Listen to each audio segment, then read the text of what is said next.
Hi, welcome to Hounds Town Television. I'm your host, Mike Gould, affectionately known as the mayor of Hounds Town USA. We are here today. I'm joined, of course, by my co-host, right over my left hand.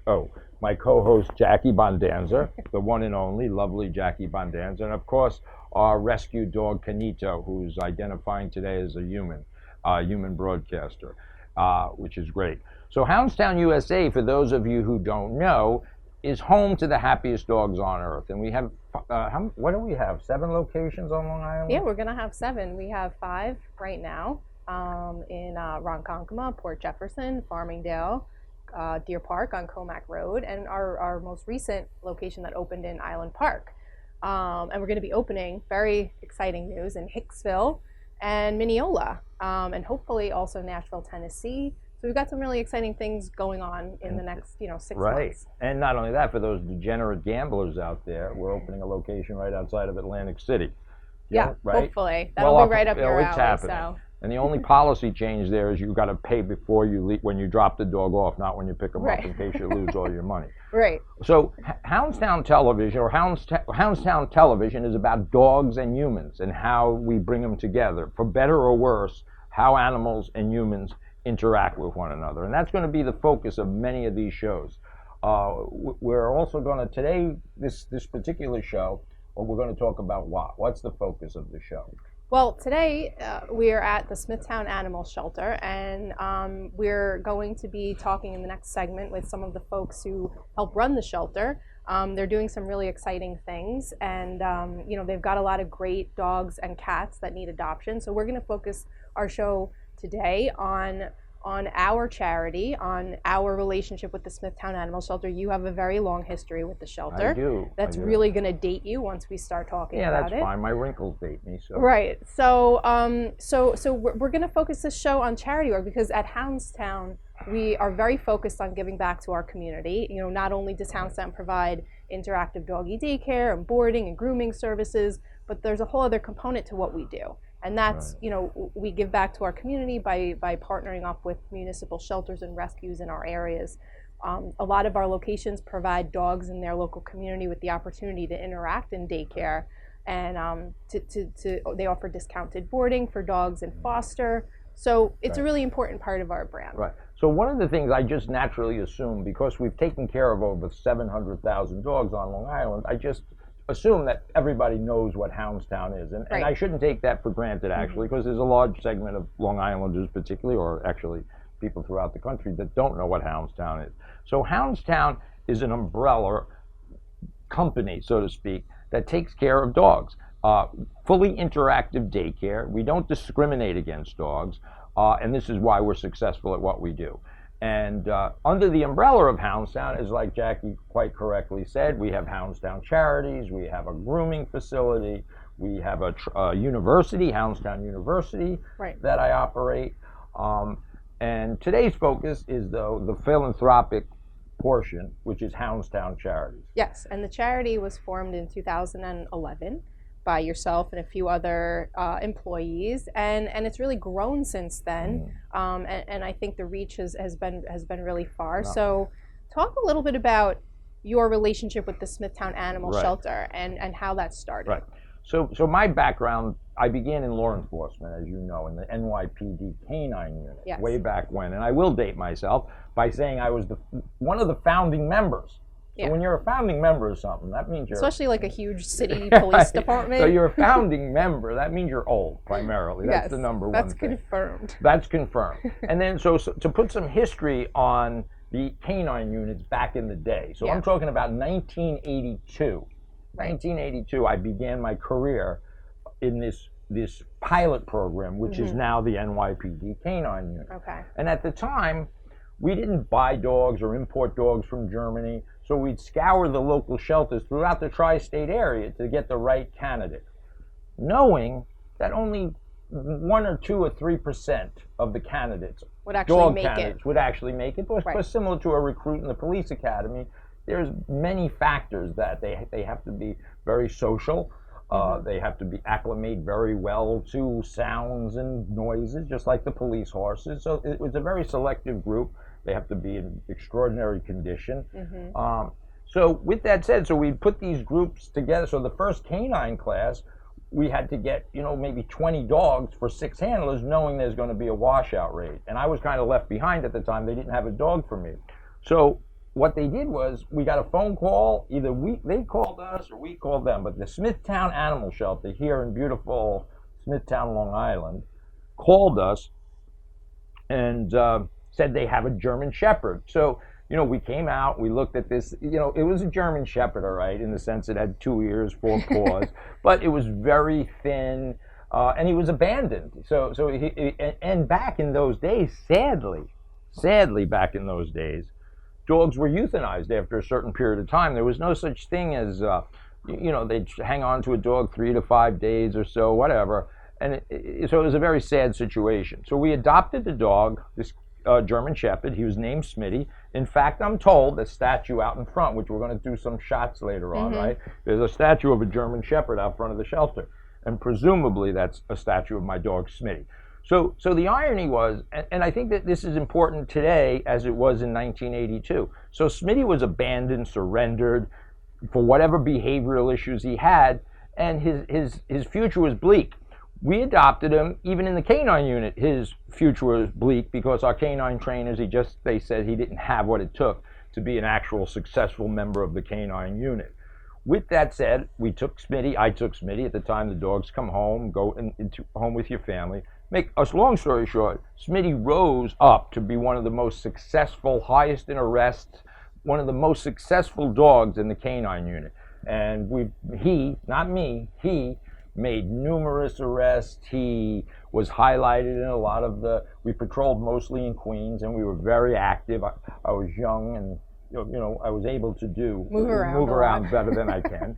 And we were very successful. So Smitty, he was with me for 7 years. We had a wonderful history of arrest and community service. We do, of course, the community service. We'd go to schools and nursing homes, and that was another component of the canine unit. So Smitty and I had this wonderful relationship. It's a bond really tighter, closer than family members, because when you're with a police dog, you're with them literally 24 hours a day. Right, and they come home with you. They go to work with you. They come home with you. They go to the bar with you. Smitty probably has some stories. Yeah, Smitty. Thank God. You know what we say? Thank God dogs don't talk.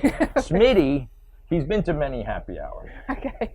In fact, I'll tell you a story. I think the statue. Come on. No stories. Okay. Well, Penn Station. There's a bar in Penn Station. Yes. And Smitty and I used to work 4 to 12. At 12 o'clock, somehow we ended up at the bar in Penn Station. Shocker. And Smitty, somehow, whatever I was doing, drinking my ginger ale, he would disappear around, Penn Station and just wander around. And then when it was time to go, I'd just call his name, and he'd, of course, come. Oh, yeah, he'd come running. It was kind of, that was a different time, a different era. So that. Well, I think it's incredible that people that the police departments, and I think they've sort of circled back to this. You're seeing some stories now about pit bulls that are becoming police dogs, and they're being chosen from shelters. Right. So I think what a great thing to be able to choose a dog that's going to be put down, and then he goes on to really defy all the odds and meet and everyone's expectations and become like a hero dog. And that's on a very visual scale. But here we can say that about the dogs at the Smithtown Shelter. There are dogs here. You don't need to go to a breeder. You don't have to go, and these are therapy dogs. They're therapy dogs in my view. You pet the dog, the tail dogs wags, and he kisses you. That's therapeutic. You don't have to spend $20,000 training a dog to do these functions. So yeah, like Jackie said, so the shelters, not only Smithtown Shelter, all the shelters, we travel, as Jackie said, throughout the country, including Puerto Rico. That's where Canito came from a shelter in Puerto Rico. And he's a wonderful companion dog, wonderful, amazing. He's taken on the island life. He's sleeping right now. So. Yeah, he sleeps mostly. I think he's still back in the Caribbean breezes of Puerto Rico. But actually, in Puerto Rico, they have a horrendous dog situation, and that's what brought Hounds Town Charities to Puerto Rico, to see really what the story is. We like to see things. You hear stories. It's nothing like seeing what's happening. So let's segue, Jackie. Right. Well, I want to tell everybody quickly before we go to a commercial that we've also, done work with the Smithtown Shelter for the past however long, but the past 3 or 4 years, we've taken dogs into our Hounds Town Charities program, Some dogs, including this dog Paris, who I think it was probably about 2 years ago, she was here at the shelter. She had been returned several times. The staff and the director was having a hard time, figuring her out and finding the proper home for her. So we took her into our program where she stayed with us at our corporate location in Ronkonkoma for I think like a month or 3 weeks, and we trained her and we got her really socialized. And before she even graduated the program, a wonderful couple came and adopted her. Yeah. So the best part was when Paris stepped her paws out of this shelter to come to us, she did not ever come back, and she's been in a home ever since. So I think that's a great story, and this is sort of going to be our evolution into the next phase of how we're going to work with. Oh, here he is. Yeah, and that's so true. And we're going to, to me, these are miraculous. These are miraculous stories, and I mean it. And it's so simple and so easy. And we take these dogs, and you're going to see examples of this at the Smithtown Animal Shelter. In fact, in the next episode, or one of the next episodes, we're going to do two shows here. Yep. We're going to actually interact with some of the dogs that are here. One in particular is named Hennessy, and the person that's training her is a volunteer, and she's going to join us and explain the evolution of this. And to us, this is what we do. So money can't replace. When we see these dogs go from dangerous pit bulls or whatever the society says they are, and then they're loving members of our society, whether it's with a veteran or a home, there's so many, and it doesn't need much. So humans, and the focus of our show will be how humans and dogs interact. And generally speaking, it's not the dog problem. It's always a human problem. And we'll go into detail in various different episodes and segments. So who's coming up? So we're going to take a break. We're going to take a commercial break in a second. But on the second segment, we're going to be joined by some of the folks who really help run the Smithtown Animal Shelter. We have Tom Lohman, he's a town councilman. Lisa Inzerillo, hopefully I got her name right. She's a town councilwoman. And then we have Deputy Chief Kevin McPadden. They're going to join you on the second half of this, and we're going to talk about some of the things that are going on at the shelter that are phenomenal and great. I have a great deal of optimism, and I normally don't say that. As you know, we visit shelters all over the country, all over the world, as I said, and I always come in skeptical of seeing what the new and improved version of it is. But I have complete optimism in this case that this group of people that are going to join us, and they're going to share, their vision and views, and we're just going to have a nice chat. And I think, folks, if you're listening and you want fantastic dogs, or you want to just interact in a fantastic facility, you're going to see in the next two segments, Smithtown Animal Shelter. We'll see you right after the break. Thank you. Hi, Mike Gould here, Mayor of Hounds Town USA. Home to the happiest dogs on earth. We have fully interactive doggy daycare, safe and secure overnight camping, professional grooming, expert training for your dog. Come. Don't leave your pet home alone. Have a happy and well-exercised dog with a visit to Hounds Town USA. Visit us online at houndstownusa.com for a location near you. Call today. Tell them the mayor sent you. Get a free trial day.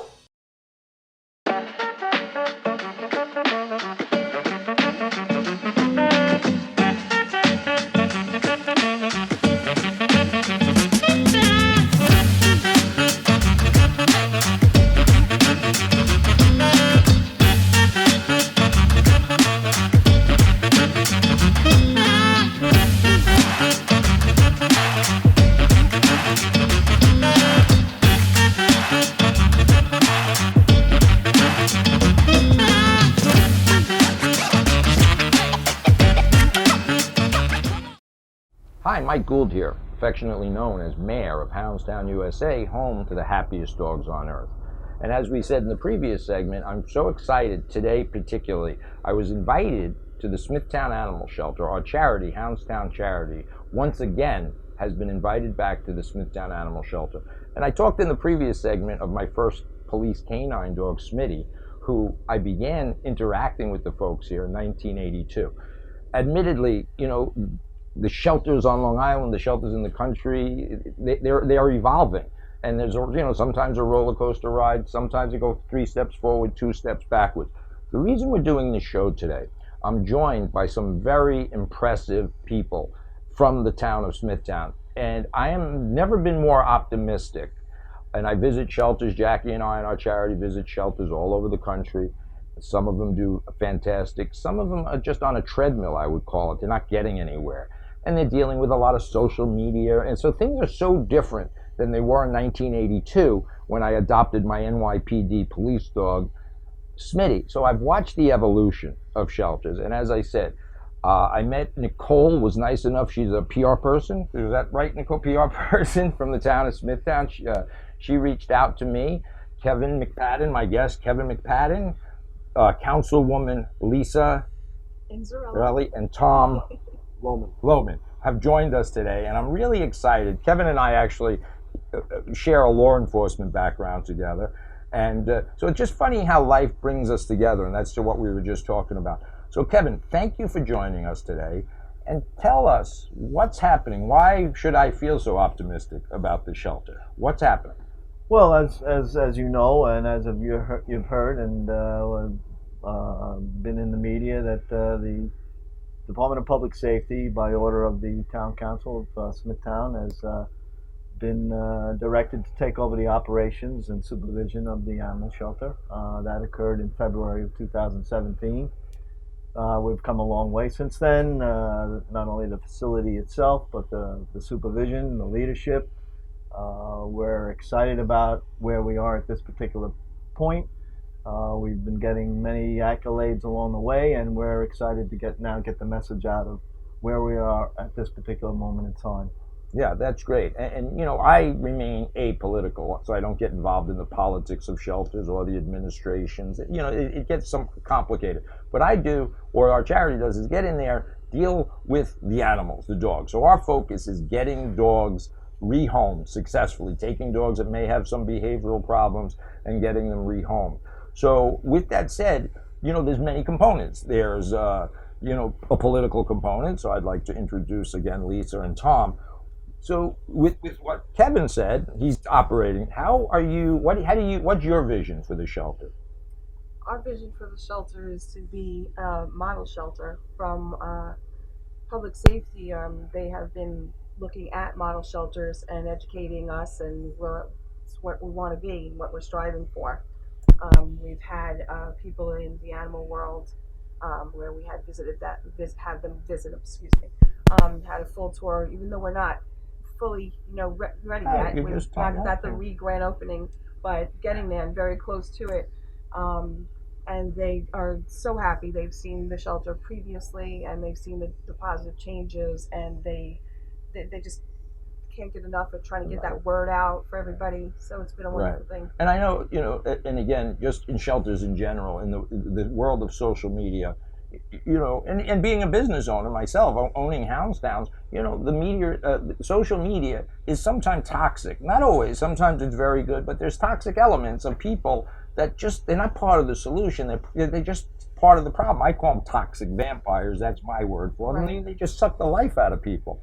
I had the pleasure with meeting the staff here as well as the volunteers. And it's been such a heartwarming experience because at the end of the day, everybody wants to do the right thing. Absolutely. But they need the leadership and support of the community and the political entities to support them. And that's what's exciting them more than anything that I've seen in the history of this shelter. So Tom, I know that you're a dog rescuer, dog lover. That's an important element to this. I mean, that would explain why you're supporting this endeavor.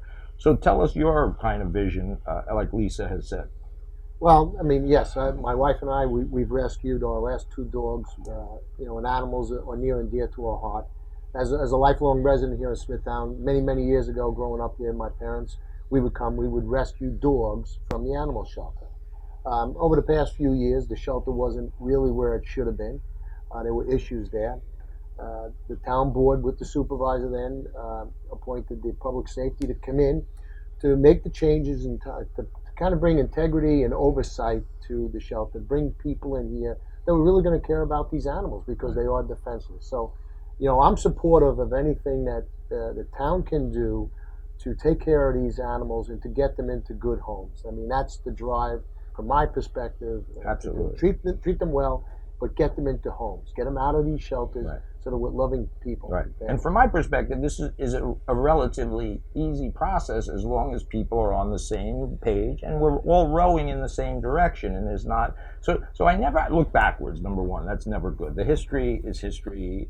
There's no I don't see, in my personal view, there's no bad people and there's no bad dogs. There's some people that may not be on the same page and they have different agendas, but they're not evil people that want to come here. And even if the people out there on social media, they have a perspective, whether I agree with their perspective or not, I'm a hands-on person. So my open invitation always is, if you, whatever you're thinking, rather than think about it in your head at home while you're plugging away on your, come down, give me a call, come down to my facility, I'll show you. We have dogs from the town of Hempstead, the town of Brookhaven. We'll show you our methodology and how we love dogs in a very, and the process we do. And as I said earlier, we're going to have another segment with a volunteer here and one of the dogs that's been here for a couple of years, a difficult adoptee, but how this evolution happens. And, so Kevin, so what's your first, you have a lot, like Lisa said, you're just getting this ball rolling, so to speak, and you've done things that are pretty phenomenal already in terms of the facility here. What's your short-term and long-term goal? Well, I'm glad you brought that up, because we have invited all along the process, all along the way, we have invited not only people from the community, but we've invited the relevant state and federal agencies to this facility to see how far we've come. And we are so proud of the fact that we have gotten accolades from the Agricultural and Markets Law folks, the New York State Narcotics Bureau Enforcement folks, and various other state and local agencies and folks in the community, the advocates and the overseers of animal rights and what have you. And they have all come to the facility in recent months and said, quite frankly, that this is a remarkable transition from where you were just a short time ago. Right. And I think one of the most important parts I know in my business, it's transparency. It really is. It might be a little cliche nowadays about transparency, but as much as you can be open and communicate to somebody, that's why I have a completely open door policy. The biggest naysayers, I buy the coffee, you come down and we talk. We're respectful to one another, but not just talk. Watch what we do with the animals. We talk about being the voice of the animals. Everybody says the dogs don't talk, so we're the voice of the animal. That's great, unless you're the psychotic voice of the animal. And unfortunately, there are some people out there that not a very small percentage, they just don't understand. And frankly, those are the people that I want to bring into my fold. I had a wonderful experience meeting with the volunteers. So volunteer programs throughout the shelter world is difficult because you're bringing very loving, emotional people into your facility, and it's difficult, and it's sometimes that's not helpful to the dogs, and we talk about that. So I overcame, just within the last month I came here, and I had a meeting with a couple of the volunteers, and they passed through, and you'll see this, and it's just so uplifting to me, because sometimes we walk in the shelters, Jackie and I walk in, and it's like doom and gloom. I get a knot in my stomach, literally get a knot in my stomach pulling into the parking lot of a shelter. It's not supposed to be that way. It's not Alcatraz. This is a upbeat, spirited place. We have fun with dogs. These dogs are all therapy dogs for me. So my life, I learned my lessons from dogs and children, young children, 3-year-old children. This is how I learned my life lessons. So when I come to a shelter, Jackie will tell you, I beeline it here. I don't get paid. I don't want money, because that interferes with what I do, taking money. So I beeline it here. Last night I was in my pajamas watching Jeopardy, and they called me and said, you're supposed to be at a meeting here. So I beelined it here. My point is, when we get dogs and humans together in a positive way, and the people that don't understand what we do, come down and join us. My opinion is my opinion. So with that said, we're going to do another segment here take a look at the shelter, some parts of the shelter. We're going to bring a volunteer. We're going to bring a dog that's, as I said, she's been here for 2 years, Hennessy, and we're looking for a home for her. But I really, with a heartfelt thank you, to allow us to come in and trust us. Trust that we're going to do the right thing for the animals, and trust the community should trust you three folks, and know that you don't have, kind of weird motives. You're here because of the animals. You want to do the right thing. You're reaching out to the people that you think are going to be helpful. And like you said, Lisa, you don't have to recreate the wheel. No, will. There's Yeah, places that do some things better Right. than others. Absolutely. And we do get, the board gets many phone calls of people questioning the misinformation that they might be hearing on social media. And I strongly advise all of them to go down to the shelter. Have you been there? Go down, and that just visioning the whole Right. thing, you will answer your own questions. Right. So I'm hoping in the next month, 4 to 5 weeks, I want to have some type of a tour to put together with some people in the animal world, but also some people from the community itself Right. that have had these questions. So we're putting that invitation that's together fabulous. right now. We're very glad and we're very thankful to have somebody like you to get the message out, to put an end to the misinformation, to the naysayers, and we want people to come here, see how far we've come, It's and pretty then they can make impressive. their own Yeah, when judgments. you're talking about animals, and we all love animals here, so when you're talking about animals and you get that misinformation, I do understand, because it's people's feelings, and when they're hearing this, they Right. don't want anything to be happening to animals. So I get that they're concerned. It's an emotional and- endeavor, but these folks are saying they are transparent. That doesn't mean you can just walk down and anytime you want. Right. And there's no hidden. Well, trust me when I tell you, I've been throughout this shelter. There's no hidden basements. Dogs aren't tied to chains. That's ludicrous. These are good people trying to do the right thing, and they're reaching out. They're putting together a great volunteer program. If you watch our next segment, it's going to be about the volunteers here at the Smithtown Animal Shelter. And you may be part of that someday. But don't sit home with a bottle of wine and tell everybody how horrible the world is. Participate. Participate in the world. I respect everyone's opinion. As I respect you, you respect me. And frankly, that's how we interact with the dogs, with respect. When you respect the dogs, they respect you. And it's kind of phenomenal how living creatures, human and animal, can really go forward and do amazing things. So thanks for joining us. Folks, you guys have been really terrific. I was really excited about this, and you thank me, but this is an opportunity that we enjoy. This makes our life much better, and we appreciate the opportunity. So thanks, guys. Till next time, Hounds Town TV, I'm your host, Mike Gould. Join us next segment when we take an inside look at what's going on here at the Smithtown Animal Shelter. Thanks, guys.